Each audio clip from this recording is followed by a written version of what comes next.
या बातमीचे प्रायोजक आहेत मनोरंजन नगरी, लहान मुलांसाठी फुल एन्जॉय पॉइंट, पत्ता होम मैदान, पासपोर्ट ऑफिस समोर, सोलापूर।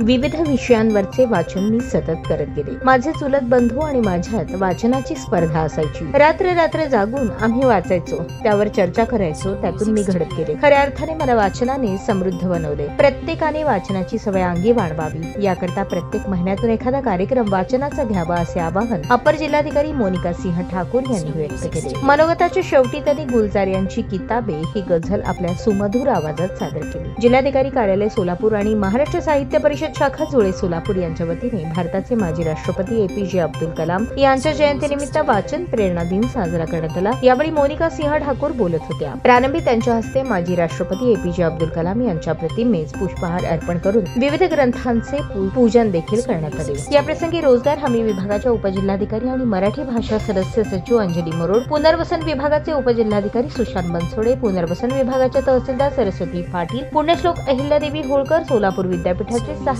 कुलसचिव डॉक्टर शिवाजी शिंदे, महाराष्ट्र साहित्य परिषद जुळे सोलापूर शाखेचे अध्यक्ष पद्माकर कुलकर्णी यांची उपस्थिती होती। उपजिल्हाधिकारी तथा मराठी भाषा सचिव अंजली मरोड म्हणाल्या, प्रत्येकाने आपल्या आवडीची पुस्तके वाचावी, त्यामध्ये ज्या काही चांगल्या बाबी आहेत त्या इतरांना सांगाव्या, त्यातून आपल्या व्यक्तिमत्वामध्ये बदल घडवून आणावा। यासाठी प्रत्येकाने काय वाचले याचे अवलोकन करावे। पुढच्या वाचन प्रेरणा दिनानिमित्त प्रत्येकाने किमान 12 पुस्तके वाचावीत असे आवाहन त्यांनी केले। कार्यक्रमाचे सूत्रसंचालन जिल्हा मराठी भाषा समितीचे सदस्य पद्माकर कुलकर्णी यांनी केले, तर आभार श्रीकांत कुलकर्णी यांनी मानले। या प्रसंगी सहाय्यक महसूल अधिकारी पल्लवी बागुल, महसूल सहाय्यक मुबीन कडेचूर, मसाब जुळे सोलापूर शाखेचे उपाध्यक्ष श्रीकांत कुलकर्णी, प्रमुख कार्यवाह गिरीश दुनाखे, कोषाध्यक्ष अविनाश कामतकर यांच्यासह जिल्हाधिकारी कार्यालयातील सर्व विभागाचे अधिकारी आणि कर्मचारी कार्यक्रमाला मोठ्या संख्येने उपस्थित होते।